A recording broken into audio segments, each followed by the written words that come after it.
Okay, I'm just going to record this whole thing and talk about it without a face cam for now.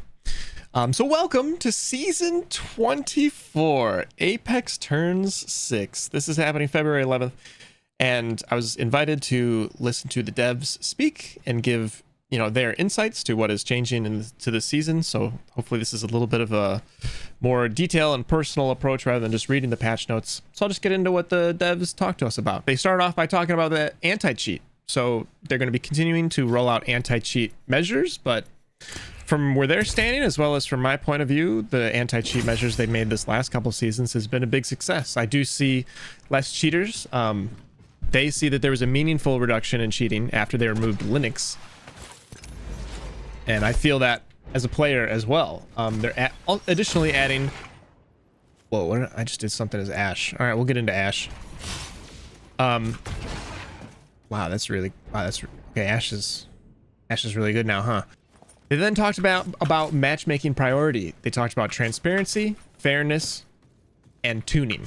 So they're going to be continually looking at matchmaking, both in ranked and in pubs, to prioritize the transparency, who you're fighting against, the fairness, the similar skill of your opponents, and they're going to be continuing to do dev logs and updates to keep us in the conversation, which is good to hear. They then talked about a lack of new content, or the lack of, or the perceived lack of new content, and that basically goes. They said that new legends are low impact but high effort. So they see new legends as not the main driver of content, which I think I disagree with. At least the main driver of getting new players to play the game, and I'm not sure that I see it that way. But obviously they see things that we don't have access to. But they're going to be releasing less and less new legends. Instead, they're going to be focusing on legend balance and weapon balances and making changes faster. There's going to be more quality of life changes. The legend pace will slow down. There's going to be a focus on refreshing the core experience. I don't know what that means necessarily. I feel like we're giving an example of that with how much they changed armor and weapons and different things. So I don't know if that means that they're just going to keep on messing around with balancing or what. Or hopefully there's more LTMs, but yeah, there's going to be less legends. And honestly, that's not super exciting from a content creator perspective. But we carry on. Think of season 24 as a refresh. There's going to be arsenals showing up at every POI where you get to choose your weapon, as well as upgrade your weapon once per arsenal, or twice per arsenal, excuse me, and then it's shut down for the round. That upgrade is going to give you a random attachment, as well as possibly a sight for your weapon, which is kind of fun. Oh, you can see one right here. So look, I'll pick up a Mastiff, and I'll walk to the side, enhance Mastiff. There you go. I get a red dot and a blue bolt. Then I come over here. Oh, I already used this one. Well, I guess I can't use it again. Well, I haven't tested it, but I assume if you run around the map and use all of them, I assume you could get some really juicy like gold perks and stuff. But they always start off on blue. The weapon meta. Every weapon is buffed. Every weapon, more or less, does a little bit more damage, holds a little bit more bullets, and kills things a little bit faster. Because they were seeing fights taking too long, in particular in this new support meta, and with the red armor changes. So because of that, they buffed weapons and they removed red armor. The only way that you can get red armor now is by picking up a red helmet. Also notice that the blue, the white, and the purple helmets are removed. All that's left is the gold helmet, which provides no reduction to headshot damage, but improves your minor heal.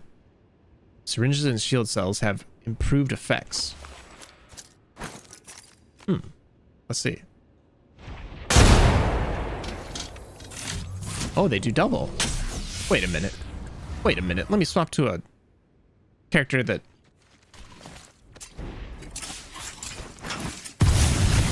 Wait a minute. Do support characters do double? Support characters do double.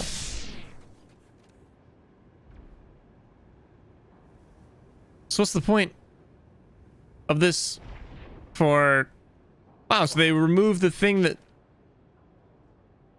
And they removed the gold knot. Wait, what? They didn't talk about this. Okay, well, I guess the gold helmet doesn't make your abilities come a bit faster anymore, because I guess they kept the accelerator weapons. Anyway, like, what's one of the accelerator? The car, I believe, is an accelerator weapon. Let's see, where's the freaking car? That's still an accelerator weapon. Gain Evo on hit. Oh, wow, so that's something that they talked about. I'm finding out things while I'm reading over my patch notes. Okay. Interesting. So gold helmet just gives people the support passive now. Well, anyway, what I was talking about is the red helmet is now the only way to get red armor. So guns do more damage, and we also generally have less armor. So those are two big changes that are going to cause time to kill to be a lot faster in Apex. And I'm not crazy about fast time to kill. Candy likes it, but I like long time to kill. I was kind of happy with how Apex was. But anyway, that's a change to the weapon meta. Buffing pretty much every weapon. The car is getting a laser sight now, so it has better hip fire. That's pretty good. All right, that's like really good. That's pretty good. Definitely more viable. So hopefully the shotgun meta is no longer the only thing you can play.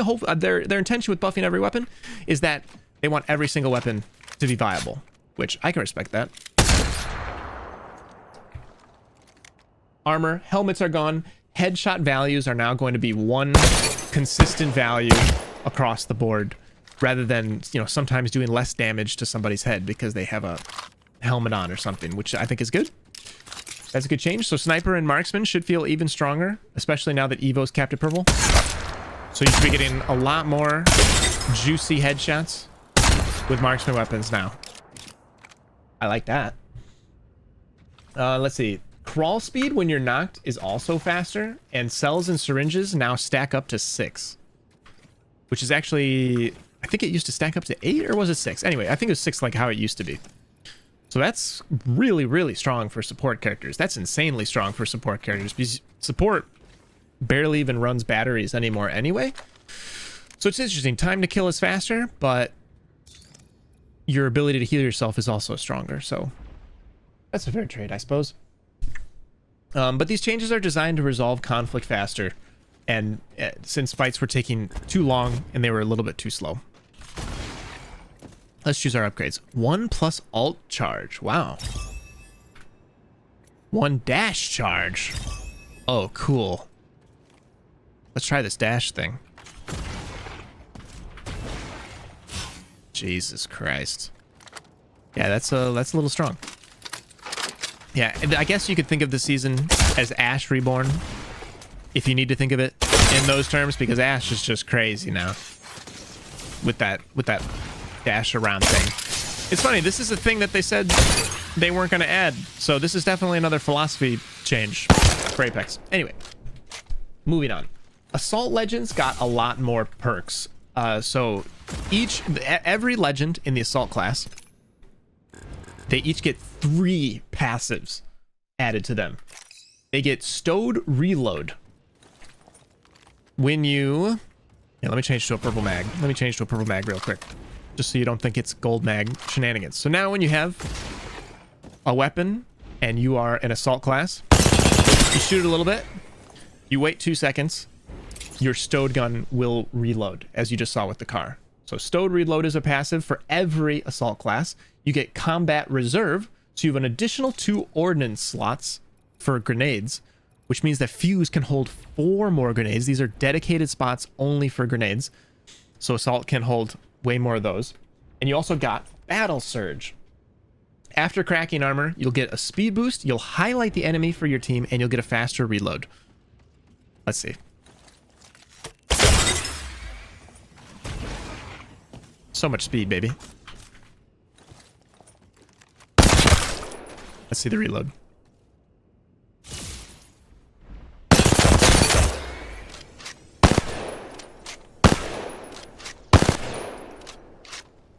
That's a pretty big buff to all the assault characters. They want to see assault being a lot stronger to buff, to, you know, go against support. I think that'll be cool to like see which one ends up being meta and prevailing, because assault is going to be just insane now.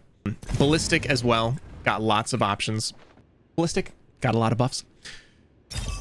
You can choose triple tactical life, and you can also choose double tac charges, and he has 2 baseline tac charges now, which means that he can get up to 4 of his tactical to shoot out to people, which is crazy. I'll let those load up for a little bit, but look at this. In the meantime, you can put mythic weapons into your sling. Then when you hit your alt, you get more bullets for them. Let me give an example. Oops. Let me give an example of that. Okay. Check this out. When I so now I got a Kraber in my back pocket with no bullets, right? No bullets on this Kraber. And then ta-da! Infinity bullets Kraber! Ballistic mains. I'm sure all 12 ballistic mains are thrilled about that change.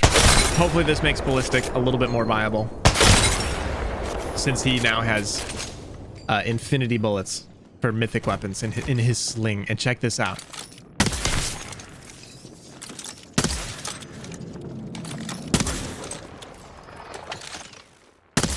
Four uses of his whistler. That's sweet. That is awesome. Ranked is going to be a completely new system, they say. I question on whether or not it's completely new in practice, but in order to get to ranked, you now need to accomplish the road to ranked, which means that you need to complete a set of challenges to unlock the ranked playlist. Let me show you that. Challenges. So you go to your challenges tab. You'll be seeing road to ranked. Access to ranked. So complete all 3 sets of challenges to gain access to ranked. You need to do boot camp. So you need to do damage as an assault legend or a recon legend. You need to heal shields, ping things. So this is pretty familiar if you've done any of the beginner challenges in Apex. Ping 5 different enemies, just to basically, this is not only a measure to make it more difficult for cheaters as well as cheaters bots to spam and gain access and entry to ranked. So this is a hurdle for cheaters. This is also meant to keep people who are absolutely clueless, who have no idea, no business playing in a ranked format. They should also be gate kept to a certain extent. And then squad training, complete the 7 boot camp challenges to unlock, and then graduation, complete 7 squad training challenges to unlock this session. So I think they get increasingly difficult, and that is a lot of challenges. That's 21 different things you need to do that get increasingly difficult. So that's not only going to keep cheaters out of ranked, but that's also going to keep noobs from getting into ranked as well. So that should improve your baseline teammate when you hopped into ranked. Check this out. They got skins for nades now. Eh? Who doesn't want to throw a green grenade? Honestly, this is something I've kind of wanted for a while, so... Dude, green arc star. Apex is so back, baby.